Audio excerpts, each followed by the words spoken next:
Hey everyone, it's Dionne. Welcome to our first episode of Conversations.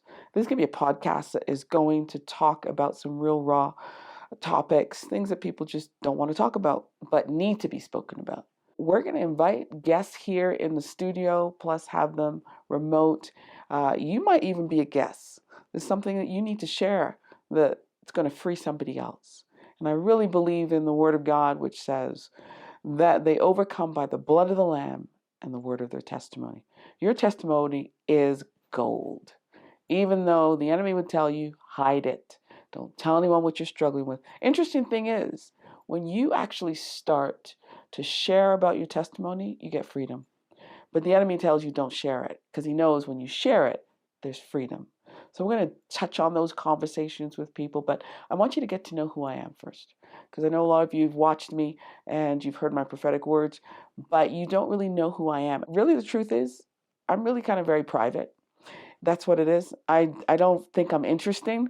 So I don't like, this is a huge thing for me to be doing this podcast, but I know people keep asking more questions about me. So I really want to get to know those that are listening and those that are following, and get to share myself, because it helps people. There's a lot that I've been through, and I want to be able to share it with you and bring you out of what you're in right now.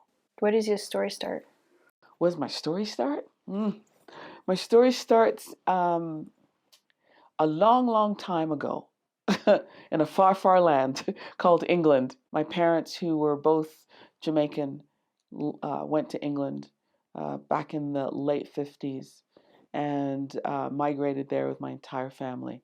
Our entire family left the Caribbean, went to England, and I was born there and lived there until I was 10.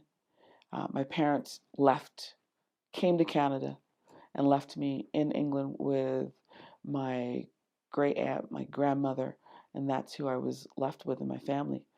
So, I mean, I didn't even know that I was left until I started getting a little older. I started to feel this sense of abandonment, right? Like, why don't I have parents? My cousins all had parents. I was the only one who didn't. My parents left when I was 1, so I don't even remember them. And then the first time I met them, I was 10. So I moved to Canada when I was 10 years old. Yeah. And when I was in England, I thought I was like the cat's meow. Because I was just a really rude little English girl. I was cocky. My grandmother was well known in the community and my family. So I was confident. I was so confident that I didn't realize that I couldn't read. Couldn't read. I got away with a lot of stuff because I had this extra confidence. And really what it was, I call it a Joseph syndrome. Joseph's from the Bible, where Joseph is so confident and cocky about who he is. He says everything. Everything comes out of his mouth. He has a dream, let me tell you. He's so confident in who he is. But it alienates him from his brothers because of his confidence. And that's what it was doing with me, and I didn't even realize it. My cousins did not like having me around because I was so cocky. Because I was like from London, I was like, don't bother me, just don't talk to me. And I was like rude all the time, like to people. My cousin's like, oh my God, like just don't talk to her. And like no one really liked having me around. So you had the British accent then? Yeah. Yeah. Yeah. And so you can imagine how cheeky it was on top of that, right? So basically when I turned 10, moved to Canada, only person that I knew in Canada was my parents. My mom had moved. And then I discovered when I got to Canada, my parents weren't together. No one had ever told me they weren't together. I thought I was coming to Canada to a happy family. I've got a mom and dad. Finally, I can live in a home with my parents. Discovering that no, they weren't together. My mom was living over a little laundromat in Toronto. And this is what I came to, left a house in England with all my family to a laundromat, living with a single parent. Why did they leave you in England? Yeah, that's a good question. They left because they were coming to Canada. They didn't know anyone in Canada. And they figured, you know what, they were only planning to leave me for a few weeks and months, get settled in Canada, and then bring me to Canada. But they never came back for you? No. And it took them a while to get settled. So they got to Canada, they started working, and then they realized, we don't know anyone in Canada. How are we going to take a 1-year-old to bring to Canada? And who are we going to leave her with? And we need to work. So they thought, you know what, we'll wait until we get to know people. We'll work.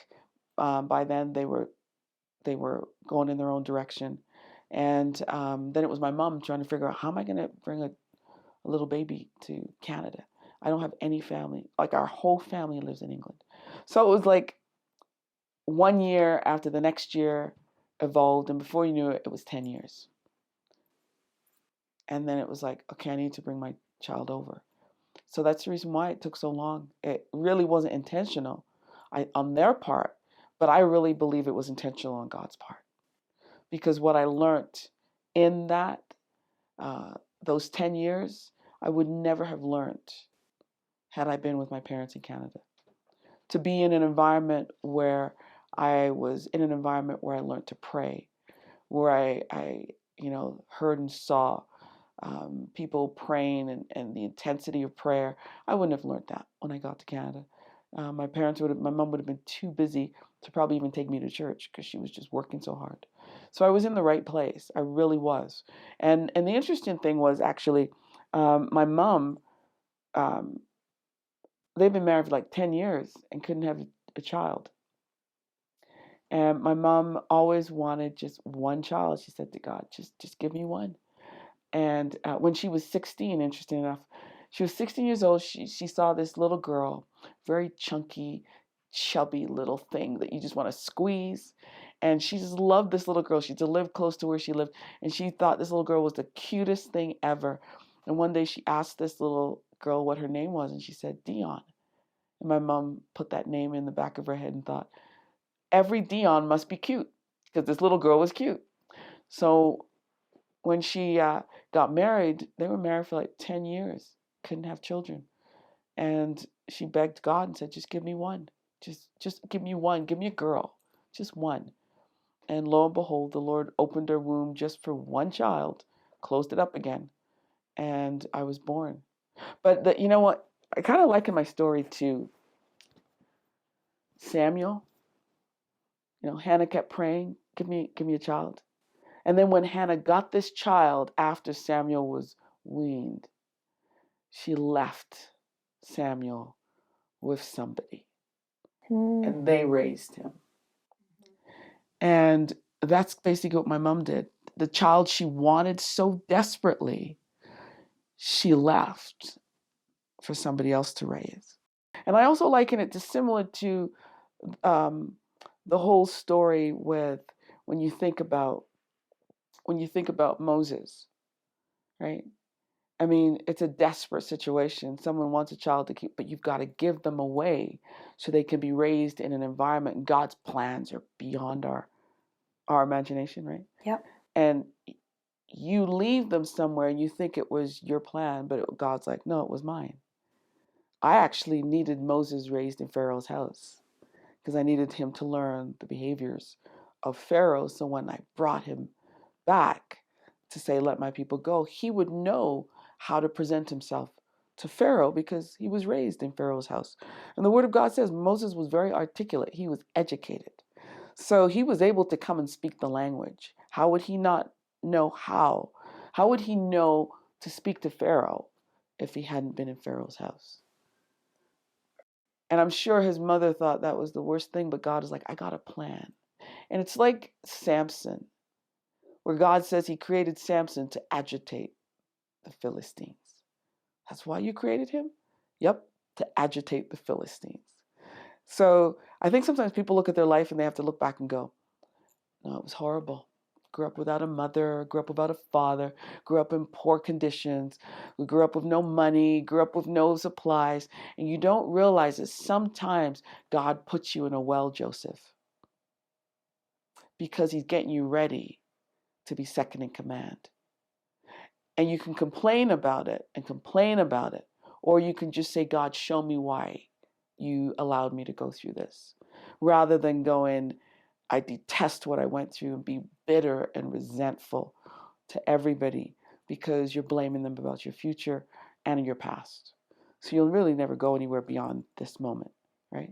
So for me, it was like, not that even in the moment when these things were happening, I wasn't even going, my parents left me. And I never thought that. It was just, I remember having conversations with God in my backyard and just talking to him about the situation. But it wasn't that I resented my parents. It was that, why am I alone? Why did you let me have to be alone? Right? I mean, I had cousins, but I still felt alone. So God has always been a part of your life since the start. Yep.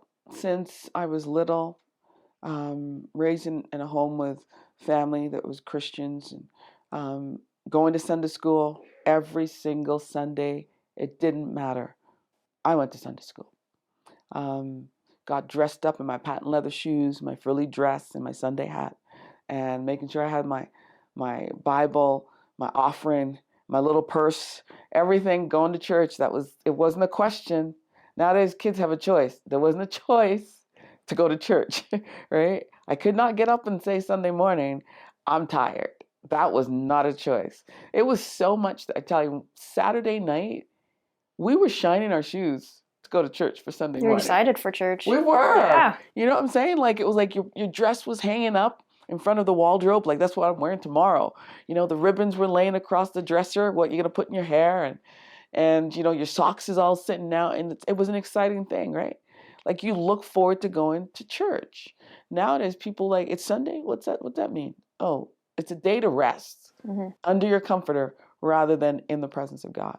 So Sunday to me was fun. It was a fun time. It's family time, right? Because that's everybody gathered, and it just seemed like on that day there was no sin, right? Yeah, really. It felt like everybody is sin free on Sunday because everybody's going to church. Right. Right. Yeah. So I always grew up in church. Interesting enough, it wasn't until I came to Canada that I accepted Christ. I didn't know God until I actually came to Canada, even though I was living in a home where God was very present because there was prayer meetings going on, but I didn't meet God. I knew God, but I didn't meet God. So I saw the power of God, but I never encountered God. I knew God was real. And I think a lot of people experience that. They live in Christian homes, or they live growing up with family members that were like Christians. They become so comfortable with God and think, yeah, that's okay, it's good enough. But they never have actually had a relationship with God. So it's like in Psalms 103 where it says that Moses knew God, but the people looked for the signs. And that's how they had a relationship with God. It was about the Red Sea opening. It was about the rock bringing water. It was about the bitter waters turning into sweet waters. It was about supplying manna. That's what their relationship was about. There's a lot of people that's their relationship with God. If you can heal me, I'm going to serve you. But I'm going to look for another healing. It's like I need another fix. And so they've never encountered the relationship with God the way Moses did. Moses had a relationship with God. So he didn't really need to see the Red Sea divide. He'd already met God, right? You already knew On what the was going to mount. happen. Yeah, exactly. He'd already met God up on the mount. So he did not need a sign to trust God. But the people of Israel did, right? So that was me. I was in the company of the presence of God, but I had never met God. Came to Canada, and it was my Joseph moment. I was isolated. I was away from my family. I was like nobody to talk to, and no family. When I say no family, it was just my mother. And then I discovered I couldn't read. You may think, what? You didn't know you couldn't read before? No, because I was so cocky and so like cheeky. I thought I was like, I could do anything. I'm smarter than you. I'm funnier than. It's like, that was me, right? But I came to Canada, knew no one, and the people in Canada were like, that's a weird accent. And now I was like, oh, right. So this very outgoing child became reserved, And then she found out she couldn't read. And the teachers informed my mother, she can't read. And my mom looked at her 10-year-old child and like, what do you mean she can't read? They discovered I was severely dyslexic. So, it'd be like after school with my mom sitting on the couch, her like showing me the word CAT. What is it? What is it? I don't know. It's CAT. Ah. And I just couldn't, my brain couldn't figure it out. Phonics in my brain didn't work. So I was like, okay. And she'd do it over and over. Cat, CAT, cats. She'd give me a break and I'd go off and do something. She goes, okay, come back. And she'd pull that word up again. CAT, what is it? And I would look and go, I don't know. My brain just didn't register it. And at school, they discovered she can't read. She is really severely dyslexic. It just doesn't make sense. Phonics in my head did not make sense. So I struggled. I became quiet. I wasn't the little cheeky girl anymore. I became very isolated. I became a loner. I sat in the back. I didn't talk to people. It was a totally different child than what had left England. And it was the Joseph moment. Joseph, who's the favorite son, has no wrong, could say whatever he wants. And all of a sudden he's thrown in a well and he's sold as a prisoner. And what? Now there's no favor, no mother, no father. You're by yourself in a land where you know no one. And that was me. And now you're what? A slave. What? I had privileges. And now I've just got to, yes, sir. Okay. Follow and be quiet and watch my manners. And it was a Joseph moment. But the Lord, does that to us. He has to strip us of our arrogance, right? Mm-hmm. So that he can use us and humble us. The Word of God says that Jesus says that he is meek and humble. And if we're going to be like him, well, we're going to have to experience the humility, right? And we can't be arrogant. We can be confident in God, but we can't be arrogant. I was arrogant. As a 10-year-old child, I was one of those cheeky childs that you'd be like, you want to slap, but you don't have the right to. Right? That was who I was. I remember when I got to Canada and my mom, of course, because my mom had been raised in church. So I had to go to church, even though she didn't. She was raised, you go to Sunday school, you go to church. So every Sunday she would get me dressed up and she'd stay home, but I'd go to church. And I used to hear things and say things that I just knew. And I just didn't understand why things came to my head, that I would say things about you that I knew and I didn't understand why. I just knew things and I just thought it was normal and I didn't understand why nobody else could hear it. Right? But I remember when one day I was at church and one of the elders in the church, and I was at church, we were going to do a big children's program, got there early, I was playing with my friends in the front lobby, and this is when I was in Canada, and as I was playing with them, one of the elders walked through the front door, and we're all playing on the floor and running around, and he stops, and he turns very abruptly, and he looks at me, and I'm playing with like 4 other girls, and he looks at me, and very sternly he says, "Little girl, the hand of God is all over you." That frightened me. It frightened me for a couple of reasons because I didn't understand, what did that mean? What does it mean God's hand is on me? Am I in trouble? Right? And the other thing, it was embarrassing because why did he pick me out and not the other girls? So I felt like I needed to hide. And I couldn't read, so I had lack of confidence as it is, and now someone's picking me out and saying the hand of God is on me. I didn't even know what does the hand of God means. Is he gonna spank me? The hand of God is on me? Like, the hand of God is on you. So I was like, okay, what does that mean? Am I in trouble with God? And he never said anything else. But in that process, I was still hearing things. And I didn't know, and he didn't explain it. And, I would say this to anyone that's out there, that when you see the hand of God on a child, don't just say to them, the hand of God is on you. Like, get to their level and talk to them about the presence of God and that, in their language, so that they're not confused. Because I really discovered, even in our own church, we've got little prophets, little prophets, 5-year-old, 6-year-old prophets. But what we need to do is now let them know that they're not weird, that what they're hearing is God, and we need to raise them up the way Samuel was raised up by Eli, right? Knowing that the hand of God is on you, Samuel, right? And God's called you into the priesthood. So we need to do that with our kids, you know? So, I mean, those of us that are prophetic and we can see it on kids, we need to be looking at them and getting to their level and going, I want you to know that you need to pray every day because God loves you, and speak their language and let them know when you hear something, write it down. Or, I mean, with my children, I used to say this to them like every morning they get up, and I'd say to them, what did you dream? Well, when they were little, they couldn't write it down. So I said, let them draw it. So they drew their prophecies. They didn't even know that they were doing that, right? And they would draw, and I saw a man standing on a hill, and then I saw this dragon flying, and they draw the dragon, and they draw the man, and I go, is that what the dream looked like? Yep.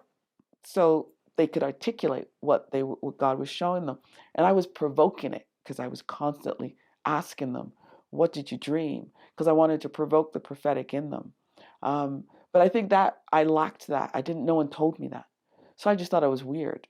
I always thought, just isolate myself. So I basically was a great artist. All I did was draw because I had no friends. Because at school, they literally embarrassed me and let me know I can't read, and no one would talk to me. So I had no friends when I got to Canada. But I met one person who became my best friend to this day. Over 40 years, we've been best friends. And she didn't care that I couldn't read. She was smart as a wit, but God put her there to be my Jonathan. Put it that way. She was going to defend me when everybody else would embarrass me and say I couldn't read. She was my Jonathan. To this day, she still is. And she didn't care that I couldn't read, And we'd have things where we'd be going out with friends when we were in, junior high, and they'd say, hey, Dionne, read this. And she'd snatch it out of their hand and go, let me see it. And then she'd read it out loud because she knew I couldn't read it. And she was reading it out loud so I could hear it, not letting them know she can't read. So she was my Jonathan. She was watching out to make sure the Sauls in my life didn't devour me and embarrass me. But when I turned 16, actually I was a week away from my 16th birthday, I accepted Christ. How? Yeah. I went to an event that the late Dr. Morris Cerullo was at. Powerful preacher, evangelist, teacher, on fire. He was at this event that I went to, and he led me to Christ. And when he led me to Christ, I remember I felt like I didn't know I had that many tears inside of me. It was just overwhelming tears. I was 15, couldn't read at that age, 15. I was reading at a grade 3 level. That's as high as I could read, grade 3. So I was in a specialty program for kids that couldn't read. And it was hard because when you're 15 years old and you look grown, but you can't read street signs, or you can't read ingredients. You can't even bake a cake because you can't read what the recipe says. It sounds just, some people out there may say, well, like just ask someone, but you're embarrassed at that age going, I can't read, right? So you fake it to make people think, so you can feel like you belong, right? So I did that all the time. I faked it, making people think I could read, or I just didn't speak, or I used these silly excuses like, oh, I don't have my glasses. Not that I needed glasses. It was because that was my excuse that I can't read whatever they're showing me, because I couldn't read. At the age of 15, at a grade 3 reading level, I went and met Dr. Cerullo, and he led me to Christ, and I just wept in front of him. My face was just soaked in tears. And he didn't know anything about me, but he looked at me and he said, whatever you need, ask God for it, because he owns a cattle on 1,000 hills. And all I could think of was, I can't read. I'm just going to ask God to help me read, because I can't read. And he goes, go ahead, ask him. And I just literally bowed my head and I just said, God, I want to read. I want to read. Right? I was 15 years old and I couldn't read. And then he looked at me with my face was soaked in tears.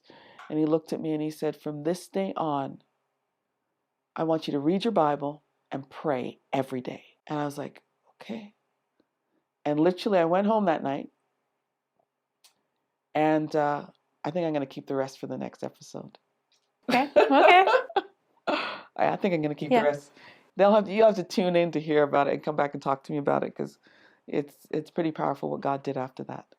You have anything else to add to your story? No, just looking forward to these episodes, because it's going to be some real life experience, and hopefully getting people out of dark places that the enemy has got them locked up behind emotionally, or scars that people still have that the enemy is saying don't show it.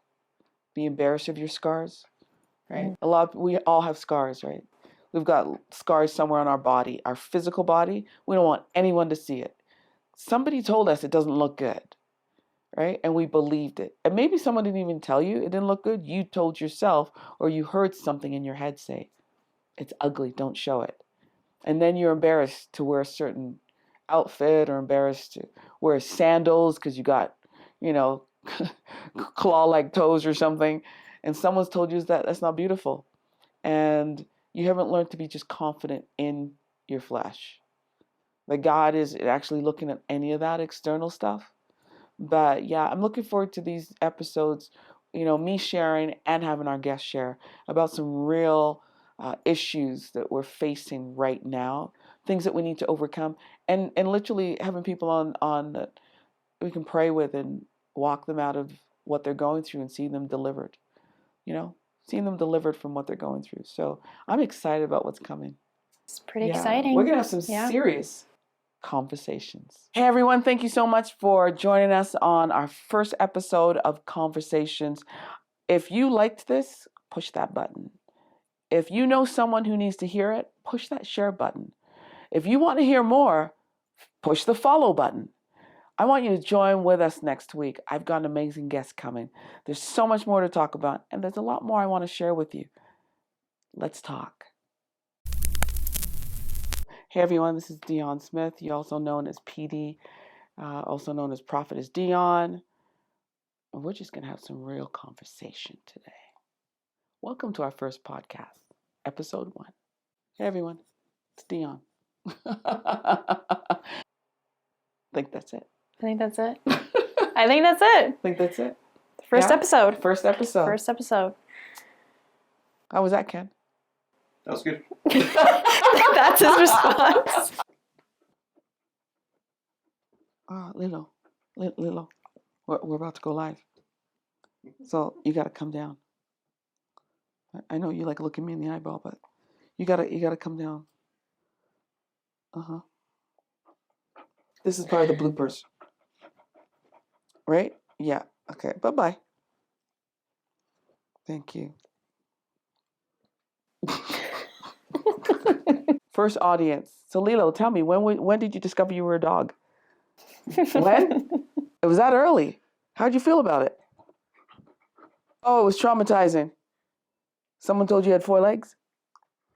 What? And then you said, who did this to me? Is that what you said? Yeah, I know. Yeah. I was wondering too.